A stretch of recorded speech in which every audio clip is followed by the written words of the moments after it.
The old radio crackled. Alex twisted the knob, a symphony of pops and hisses filling the silence of his apartment. He was a creature of the night. The day held no allure for him, only the promise of the mundane. But the night hummed with unseen possibilities. He scanned the frequencies, searching for something more than just static and the ghostly echoes of distant AM broadcasts. He enjoyed the hunt, the anticipation of stumbling upon a hidden gem in the vast spectrum of radio waves, a forgotten melody, a whispered conversation from a world away. These were the treasures he sought. Tonight, however, the airwaves seemed barren, filled only with the hiss and crackle of empty space.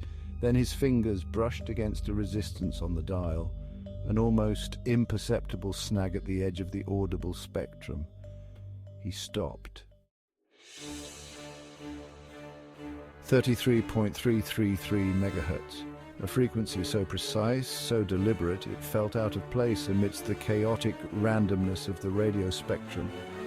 He paused, listening intently. At first there was nothing but the white noise of static. Then a voice, flat and devoid of inflection, a robotic monotone that sent shivers down his spine. The voice began to speak, reciting a string of numbers, each digit enunciated with chilling clarity. 4, 2, 9, 7, 1.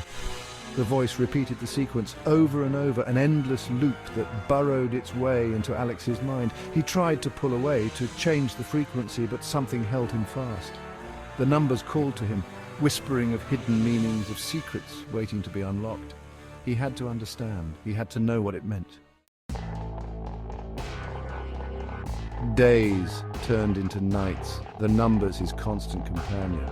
Sleep became elusive, his dreams haunted by the relentless cadence of the robotic voice. Food was an afterthought, his apartment a testament to his growing obsession. Charts covered the walls, filled with hastily scribbled numbers, geometric shapes and cryptic symbols. He saw patterns in everything.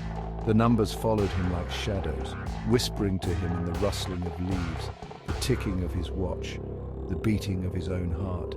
He devoured books on cryptography, delved into ancient numerology, searched for any clue that would unlock the secrets of the 33.333 megahertz transmission. The numbers became his sole focus, consuming his every thought, his every waking moment. He was determined to break the code, to unravel the mystery that lay hidden within the seemingly random sequence. But the deeper he delved, the further he felt from the answer. Work suffered. Friends grew concerned, their calls going unanswered. Alex had retreated into a world of his own making, a world where the only reality was the cryptic message emanating from the radio. He barely registered the outside world, his senses dulled to everything except the incessant hum of the radio and the chilling voice that whispered from its depths. His world shrank, constricted by the walls of his apartment, the air thick with the weight of his obsession. The numbers had become his jailers, and he their willing prisoner. His once vibrant life had faded to a pale imitation, a hollow shell inhabited by a mind teetering on the precipice of madness. The static began to take on a life of its own. At first it was subtle, fleeting shapes at the edge of his vision, whispers that seemed to emanate from the walls themselves. But as the days bled into weeks, the hallucinations grew stronger, more vivid, more terrifying. He saw things in the static that couldn't possibly be real. Grotesque figures with elongated limbs and eyes that burned like embers. He heard voices murmuring his name, felt phantom touches on his skin, cold and alien. The line between sanity and madness blurred, the boundaries of his reality dissolving like sugar in water. He was losing himself, his grip on reality slipping with each passing moment. The numbers had burrowed into his mind, reshaping his perceptions, twisting his sanity. He was no longer in control.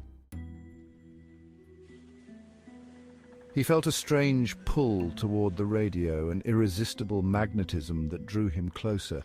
even as his rational mind screamed at him to turn away. The numbers were no longer just numbers. They were a gateway, a portal to something vast and unknowable, something that beckoned to him from the other side. He could feel it now, a presence lurking just beyond the veil of static, a cold alien intelligence that watched him, studied him, waited for him. The hum of the radio seemed to intensify, vibrating at a frequency that resonated deep within his bones, a cosmic hum that echoed the rhythm of his own decaying mind. The line between sanity and madness shattered. The numbers, once a source of endless fascination, now pulsed with a sinister energy, a gateway to a realm beyond human comprehension. The robotic voice no longer spoke in mere numbers. It whispered his name, secrets of the universe, the terrible truths that lay hidden beneath the surface of reality. He saw the numbers etched into the fabric of reality, a hidden code that governed the movement of the stars, the beating of his own heart. He saw the universe for what it truly was, a chaotic tapestry woven from the threads of madness and oblivion. His apartment was no longer a sanctuary, but a prison, its walls closing in, suffocating him.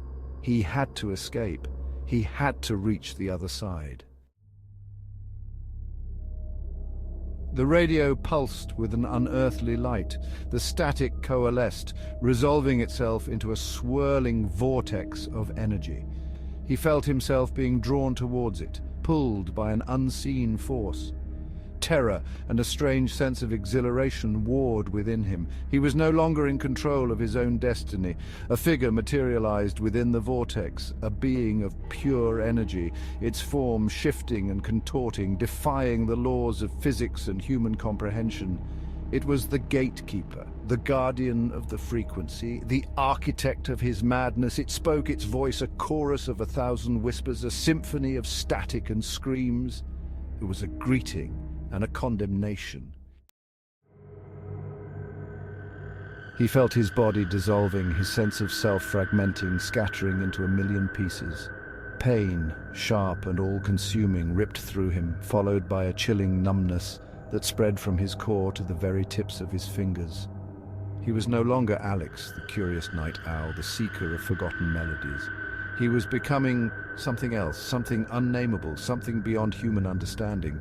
He screamed, a sound he no longer recognized as his own, a primal howl of terror and despair that echoed through the void. But his cry went unanswered, swallowed by the static, lost in the immensity of the cosmic abyss. He was untethered, adrift in a sea of madness, his sanity the final casualty in his pursuit of the unknown. The radio crackled. The vortex of static dissipated, leaving behind only the faint hum of the radio and the echoing silence of the apartment. The room was empty, save for the lingering scent of ozone and a profound sense of wrongness. The charts on the walls remained, a testament to Alex's descent into madness, a chilling reminder of the price of unchecked obsession. The numbers continued their relentless march, broadcast into the void, searching for their next victim. The frequency remained a siren song for the curious and the unwary, a portal to a realm of madness and cosmic horror. And somewhere within the static, Alex's consciousness lingered, fragmented and absorbed, his essence scattered across the fabric of the cosmos. The dial on the radio flickered, a phantom touch on the cold plastic. The robotic voice resumed its transmission, the string of numbers a chilling reminder of the secrets that lay hidden within the static. But this time there was something different, a subtle shift in the cadence, a hint of something resembling laughter. The static crackled. Was it a trick of the mind, or did the transmission seem to emanate a sense of anticipation? The hunt was on.